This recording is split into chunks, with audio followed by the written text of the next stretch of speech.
real quickly, I want to talk about Zion, who there's reports that he has lost, like Brian Windhorst reported on this on ESPN.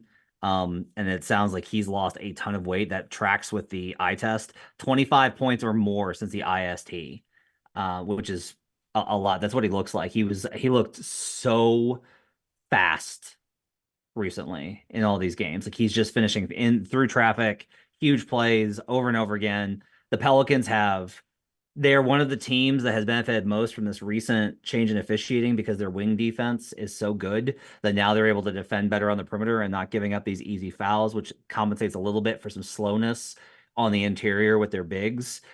They've got multiple scoring weapons. They've got Brandon Ingram, who I think is having the best passing season of his career. Zion, obviously, like we always said, like, hey, if Zion can actually put the work in and come into camp in shape, or if he gets in shape, like, look out, he could be an MVP candidate. And now, like, you look at him and everybody's like, where's it been, man? Better late than never, though.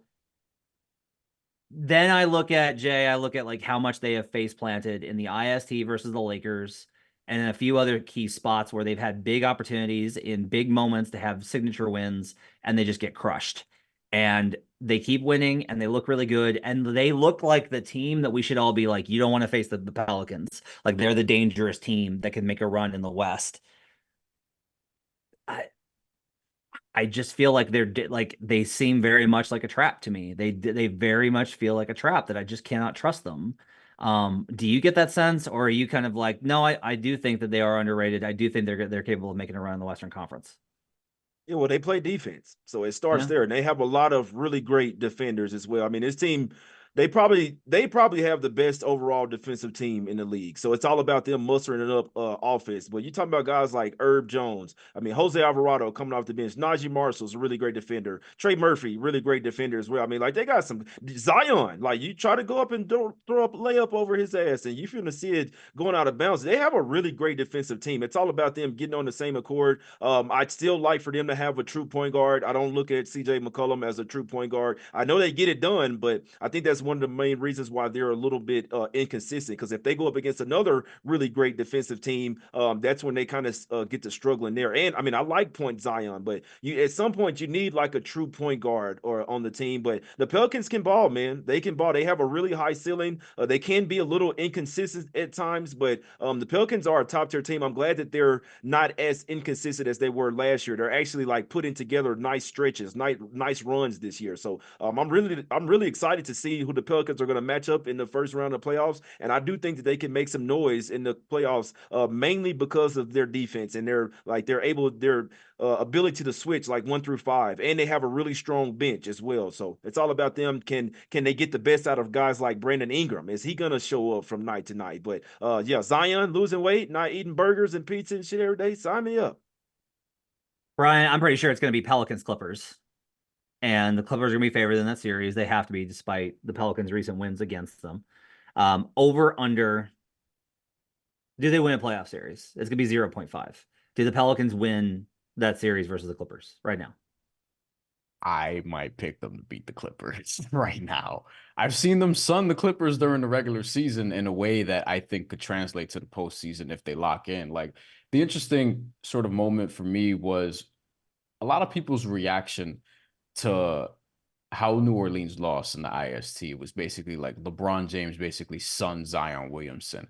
And from there, you expect the Pelicans to get in somewhat of a tailspin and not really put it all together. And the thing that I worry about with this team is like, can they actually do that? And every time I feel like I'm getting to that point where I'm buying into them fully, then they sort of let me down. This is the most confident of them I've been. I do think they can win the playoff series this year because they have a legit rotation. I tell people all the time, role players can win you championships too. Like it doesn't always have to be about stars. You need role players to make you big plays. And you could just see Herb Jones coming up with a key defensive stop late in the game to win it. Trey Murphy winning you a game because he gets hot from three. Jose Alvarado getting a couple clutch steals late in games. Like you can see those things sort of happening. They have those key ingredients, I think, to make clutch plays.